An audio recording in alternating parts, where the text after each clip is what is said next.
G'day guys, Tom here from Different Drop with our good mates Charlie Seppelt and Skye Salter from Paralian. I just found out it's not Paralian or Paralian, it's Paralian Wines in McLaren Vale. A really small, awesome McLaren Vale producer that's just started in the last 4 or 5 years, but I think a long time in the making for you guys. So, Charlie, Skye, what's the background of Paralian? How did you guys come to be here today? You go. Basically, a couple of winemakers met at work in 2008. We've obviously seen quite a lot of vineyards in our careers. There's some really special sites that we really loved and wanted to work with at some point. So we put together a little brand so we could play with these ourselves. And were you guys, it was Hardy's, wasn't it? Making wines together? Hardy's Tintara, yeah, way back in 2008, and then I stayed on and Skye went to Wiro after that. Well, basically he said you can't work here anymore because it was Controversial. it's distracting. Yeah, right. The midnight coffees I read on the that's true. website. That's true. Sneaky midnight coffees, romance formed in the darkness. Anyway, so 2018. Keep your children away for this video. Easy. But we eventually I started working for a guy called Warren Randall, supported heavily by two people who I admired greatly in the industry, Fiona Donald and Steve Pannell, and I work in the dark arts of bulk wine as one of those guys, mercenaries I think we're known as. But it gave, Warren said, look, you asked him, can we start making a little bit of wine on the side? I said, yeah, absolutely. As long as you do what I need you to do, that's fine. So it was a brilliant opportunity, and we went straight into some terrific old growers that we'd worked with in previous lives. The Waits, especially up at Springs Hill, and then the Cross family for Grenache that we'd heard about at Samuel's Gorge. Got some fruit from as well. A dear old friend of ours, Justin McNamee. So that was the inception in 2018, and it was a challenge in 2018. Tough year, but everything was new for us, new equipment, new oak, all that sort of thing. So we were very nervous about the wines, but Uncle James, bless him. Get on your Uncle James. James and his wonderful eyebrows.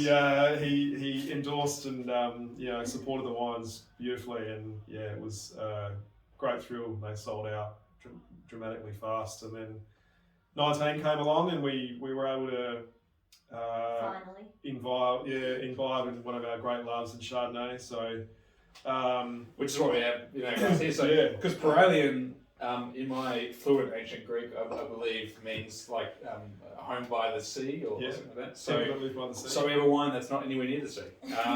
Adelaide Hills Chardonnay. That is true. Not near the sea, but where's the Fiano, the Vermentino? Well, we're trying. It's been a pretty low cropping variety Fiano in McLaren Vale for the last 2 or 3 years, so it's.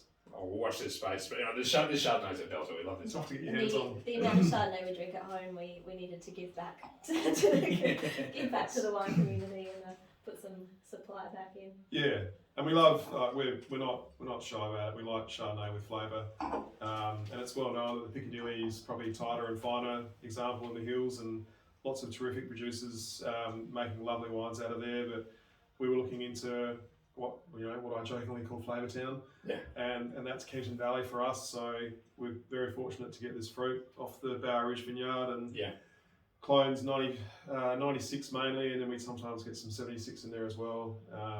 But it's the whole philosophy of all our wines is very, to do less is to do more. Whole bunch, no fining, no cooling, straight to barrel for the oak, wild ferment. Hopefully, I love hard and fast, like 3-4 day, up to 28, 30 degrees, build sulphide.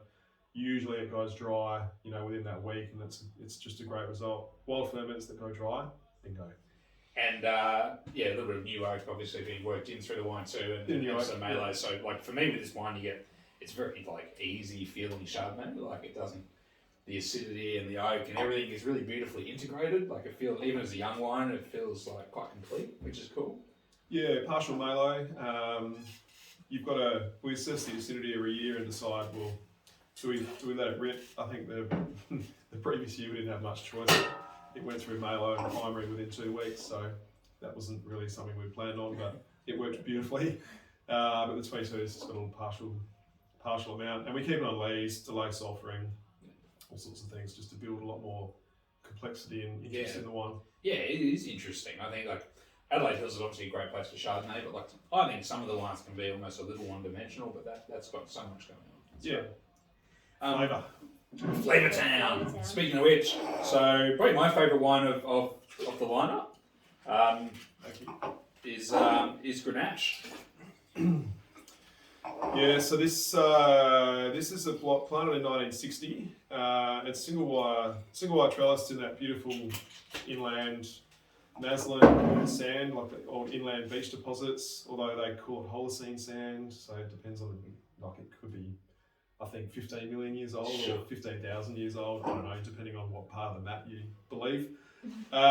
But yeah, it's in a southern section of Blewett Springs, quite close to what we know as the old Upper Tintara vineyard, so Ox Hardy's, the original Hardy vineyard up there, and neighbouring around the corner to Panels Community Block as well. So there's some really, and Petrides is just up the road, so there's some awesome established vineyards there. And we get half this block. Justin gets the other half for Samuel's Gorge. Yeah. So it's a single vineyard wine for us. And that's probably the difference as much as we love the Samuel's Gorge Grenache too, but that's a blend of different sides, and Justin's always talking about blending and textures, and this is more about a celebration of that site. Exactly. Yeah, we work pretty hard to make sure we're showing, I guess, the flavour of that vineyard as well as the season, more so than winemaking influence, I guess. So yeah, a little bit of whole bunch in there, not too much, about 20%.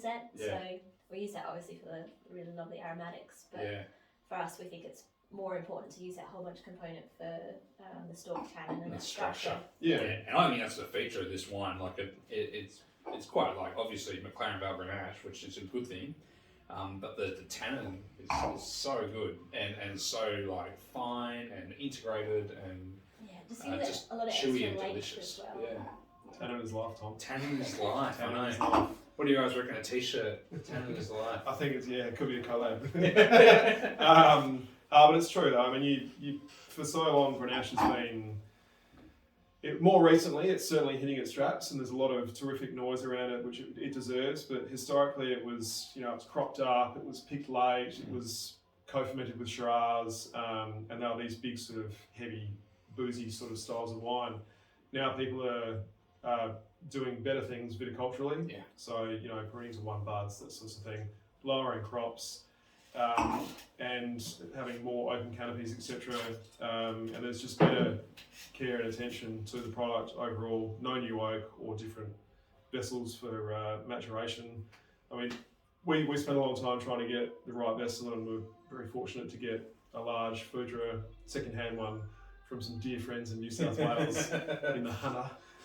From the Tyrrell family, so it's made a big impact on the tightness and the purity, which is something we really look for when we're making this wine. The remarkable thing about this is that it's so pure and like no more than medium bodied, like almost light to medium body in its kind of shape and gorgeous fruit, and then the tannin is just like so intense, like it has an almost Nebbiolo-esque sort of feel to it structurally, I think, which is really cool. Yeah. Grenache is definitely the most fun variety to play with. I think it just expresses sight so beautifully, and I think on sand you do have just an elevated level of purity. I don't know what happens with the growing on sand, but it's almost like a clarity of fruit expression. Yeah, clarity is a great word for it. Yeah, beautiful. All right, well, I guess we have to taste Shiraz. It's always bad mouthing. Always bad mouthing McLaren Vale Shiraz, but I guess it's part of the lineup. All right. Part of the lineup. All right. Tell us about your Shiraz. Well, it's probably the largest red variety planted in the Vale. We love Shiraz. And still, like for It's us, so important for Australia. Every region has a Shiraz. No, I love Shiraz. It's important. and for us, it's probably it has been consistently our best red seller every year. And if we're going to be perfectly honest, that particular vineyard is a big part of the reason why we started Paralian. Big time. Yeah.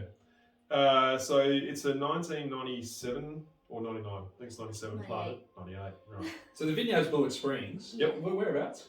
Northern Blewett Springs. Yeah, so that's sort of heading up towards sort of Clarendon, or there's a paddock that separates the High Sands vineyard. Yep. And this block. Yeah. So it's west of the High Sands vineyard, like heading towards the coast. Got it. Yeah. So it's up there in elevation. Yeah. And planted in '98. It's got the right orientation, east-west orientation. Seems to work beautifully in McLaren Vale. We do a bit of bunch in this wine, but it's very delicately foot-trod. With by my Skye. little feet. You know, I knew your feet would come up in the video somewhere. But... feet, yeah, I know. Just we'll drop it there. So we really love, and we've always loved, after spending a bit of time in France, like the wines of the Northern Rhone, like the Ardèche, Saint Joseph, Cornas, those sorts of things. I don't think we could quite go to the level of power and intensity of Hermitage and Côte Rôtie, those sorts of things. But when we worked and looked back in that time there, what were the great wines that inspired us? And Gardy, Gournon definitely was one of them. Yeah. They were just awesome and such cool people to meet. Jean and his brother, and hang out there for quite a decent amount of time, especially during vintage in '06, because I had a mate working there. Yeah. Guy Lyons from Forest Hill making exceptional Shiraz Look too. at the plugs and the shout outs. But yeah, so that meaty sort of sulphide, Kalamata, brine, olive tapenade, all of that. They're things that we really wanted and tried to heighten in this. It's cool, because I see it more in this guy's than before, but it does have that kind of Rhone-y sort of feel to it, but also McLaren Vale. Yeah. Definitely. Like it's got a little bit of that, but some hills Syrahs go right into that kind of charcuterie thing, but that's not McLaren Vale. It's still got this like plushness to it and generosity of blue fruits. Yeah, exactly. I mean, that Blewett Springs, especially up there, it is generous blue fruits, but it's also quite pure and refined. Like there's cooler elements to that fruit profile as opposed to further back down. Yeah, that's why I think I hadn't quite appreciated where the vineyard was, because I really love the Syrahs that come from the higher altitudes there around Blewett Springs. Yeah. Like, they're not as, I think, maybe distinct as the Grenaches, but just that extra purity is really nice. I think it's a little bit probably about how it's made as well. Like it's a block that doesn't get too ripe. Getting that picking time right so that it does express the vineyard properly. And in terms of oak and winemaking with the Shiraz? It's about 20% new oak. We have moved to puncheons for our new oak component, and slowly the whole volume is going to end up in 500 litre puncheons. Just find that those larger vessels keep things fresher and structurally a bit tighter wound. That's beautiful. Even for Shiraz. Far out. The country's biggest selling grape variety. Maybe it's not. It's certainly the most widely planted. No, I just like cheering for the underdog. Go Grenache. And Cabernet is back. I know, yes. Cabernet is back. So this is a new addition to the Paralian range. The Australian Paralian range. That's it. There were arguments over making this. Yeah, it wasn't a smooth process. Charlie begged for years. He's like, I want to make a Cabernet. I'm like, we're not making a Cabernet. I'm going to Is that because you don't like Cabernet, or just in terms of selling it, or all of the above? I do. I don't drink a lot of it, but I'm really happy with the style is on this. But it's from the Springs Hill Vineyard, so again, it's pretty special to us and the Paralian story and Cabernet's been there since that was planted. Yeah, 1975. Oh right. Yeah. So they've got there's an old block of Shiraz and an old block of Cabernet. We may have a little bit of the old Shiraz this year as well. So there's two, I think there's 75 and 76 planted, but this was 75 planted. It's the Rennell clone, so a very famous, well-known clone in McLaren Vale, named after John Rennell. The first person I think down in that area for Hardies. The Rennell clone has this beautiful black character. There's never usually any greenness in it, but being dry grown, they're tiny little berries with super thick skins. So there's not a lot of effort during ferment to work the ferment too much. Sure. We didn't want to be making these quite powerful structured style of Cabernet. We're looking definitely more in that Seppelt sort of lunch and claret style. Like it's a sort of, I mean, the best bottles of wine are you drink a bottle and you can feel like you can drink another one, and that's usually based on the alcohol and tannin component. So I think that's in that realm. Your Friday afternoon. Yeah, I think so. I mean, particularly for McLaren Vale and South Australia even. Yeah. It's much more midweight Yeah. and elegant. And Yeah. we were talking before about almost a Yarra Valley-esque style, Yep. but I think your words were that it shits on Quintet. Was that what you said before? I think, or did I miss here? No, we didn't even talk about that. Easy. God. It's definitely in that spectrum. That For the record, I love Quintet, and where I can actually buy it, because I've been begging. Well, I'll sort you out. I've been trying to get some, but it's tough to get. It's tough to get. Almost as good as as Porte's Cabernets from the Yarra. Oh yeah. There you go. No, ours, not Quintet. Yeah, beautiful though. Like honestly, really elegant. Like fresh, pure, medium bodied, but still looks like McLaren Vale. And that's a bit of a having looked at all the reds now. This is a bit of a consistent theme. Is they have this almost like, dare I say it, like old world kind of feeling to the shape, but with a regional accent there as well.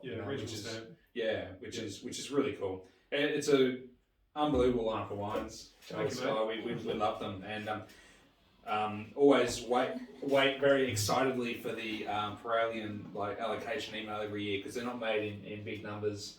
And come and go. So guys, definitely a great brand. If you're a big fan of McLaren Vale and the likes you said, Steve Pannell and Yangara and Samuel's Gorge and a lot of these great producers, this is a newish label to really get behind and check out the wines. We get some fantastic reviews from Gary Walsh as well, and big fans. So and maybe a cellar door sometime.